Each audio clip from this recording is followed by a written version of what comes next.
মৃত্যুর আগে 3টি কাজ করে যেতে পারলে মৃত্যুর পরও মানুষের আমল নামায় তার হিসাব সওয়াবের অ্যাকাউন্টে সওয়াব যোগ হতে থাকে। 3টি আমল নবী করিম সাল্লাল্লাহু আলাইহি সাল্লাম বলেছেন, ইদা মাতাল ইনসান, মানুষ যখন মারা যায়, ইনকাতা আনহু আমালুহু, তার সমস্ত আমলের দুয়ার বন্ধ হয়ে যায়, ইল্লা মিন সালাস, তবে 3টা আমলের দুয়ার মানুষ মারা গেলেও বন্ধ হয় না। নাম্বার 1, কোনো মানুষ যখন মারা যায়, যদি সে কোনো উপকারী ইলম রেখে যেতে পারে, উপকারী জ্ঞান রেখে যেতে পারে, একজন মানুষকে কোনো একটা কিছু আপনি শেখালেন, কাউকে শিখতে সহযোগিতা করলেন, উদ্যোগী হলেন, তাকে শিক্ষা দিলেন, জ্ঞান দিলেন, সে আপনার শিক্ষা থেকে শিক্ষিত হয়ে, আপনার ইলম থেকে উপকৃত হয়ে সে তার জীবনকে আলোকিত করলো, অন্যদেরকে আলোকিত করলো, তো এই ধারা যতদিন চলতে থাকবে আপনি এটার প্রতিষ্ঠাতা এবং ফাউন্ডার হিসাবে আপনার আমলনামা আল্লাহ তাআলা সওয়াব দিতে থাকবেন। এটি গুরুত্বপূর্ণ একটা পয়েন্ট। সেটি জাগতিক কোনো উপকারী শিক্ষা হতে পারে, আবার দ্বীনি এবং ধর্মীয় শিক্ষা হতে পারে। আপনি একটি দোয়া জানলেন, আপনি একটা আমল জানলেন, সেটি আরেকজনকে শেখালেন, তিনি আরেকজনকে শেখালেন, তো এই পরম্পরা যতদিন চলতে থাকে ততদিন পর্যন্ত মানুষের মৃত্যুর পরও তার আমল নামে সওয়াব যুক্ত হতে থাকে। নাম্বার 2, সাদকায়ে জারিয়া। সাদকায়ে জারিয়া বলা হয় ওই দান, যে দানের উপকারিতাটা লং টাইম পর্যন্ত চলতে থাকে। আমরা সাধারণত ওয়ান টাইম দানে বা এককালীন দানে অভ্যস্ত, অথচ দানের জন্য আমাদের সবচেয়ে বেশি লক্ষ্য রাখা উচিত কোন দানটা সবচেয়ে বেশি লাস্টিং করবে, অর্থাৎ যেটার উপকারিতা দীর্ঘমেয়াদে থাকবে।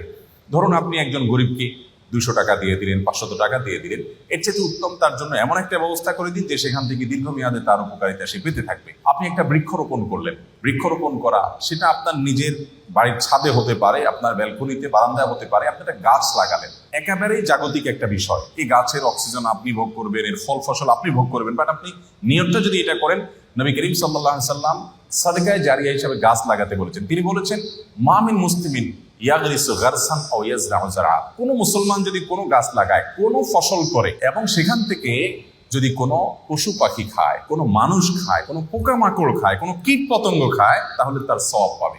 এটি সাদকায়ে জারিয়া, যে আমি মরে যাব কিন্তু আমার গাছের এই সওয়াব আমার আমলনামায় যুক্ত হতে থাকবে।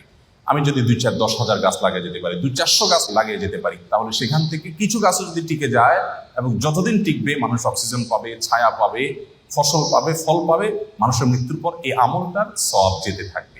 তো এই সাদকায়ে জারিয়া, আমি একটা মসজিদ করলাম, একটা মাদ্রাসা করলাম, একটা স্কুল করে দিলাম, আমি একটা হাসপাতাল করে দিলাম, অথবা এত বড় লেভেলে করতে পারছি না, আমি যতটুকু পারি ততটুকু করলাম, তো এটা আমার মৃত্যু পরবর্তী জীবনে অনেক বেশি উপকার আনবে।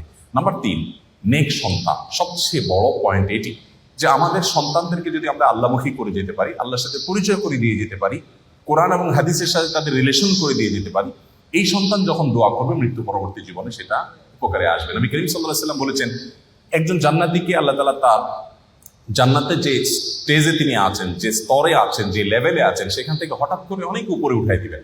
দেওয়ার পর জান্নাতি বলবে, আল্লাহ আমাকে এই স্তর থেকে এত আফার ক্লাসে নিয়ে যাওয়ার কারণটা কি? আমি তো এখন আর আমল করে নিজের মর্তবা মর্যাদা বৃদ্ধি করার কোনো সুযোগ নেই। তখন আল্লাহ তাআলা বলবেন, তুমি পৃথিবীতে যে সন্তান রেখে আসছো, সে তোমার জন্য যে দোয়া করেছে, তার প্রতিটি দোয়ার ফলশ্রুতিতে তোমার মর্যাদা এখানে বৃদ্ধি হচ্ছে।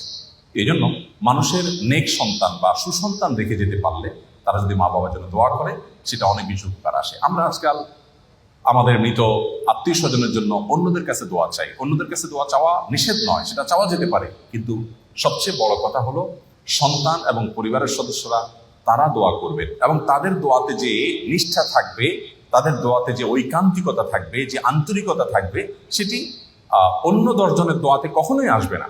সেই জায়গা থেকে আমাদের চেষ্টা করা উচিত। আস-সুন্নাহ ফাউন্ডেশন, উম্মার স্বার্থে, সুন্নাহর সাথে।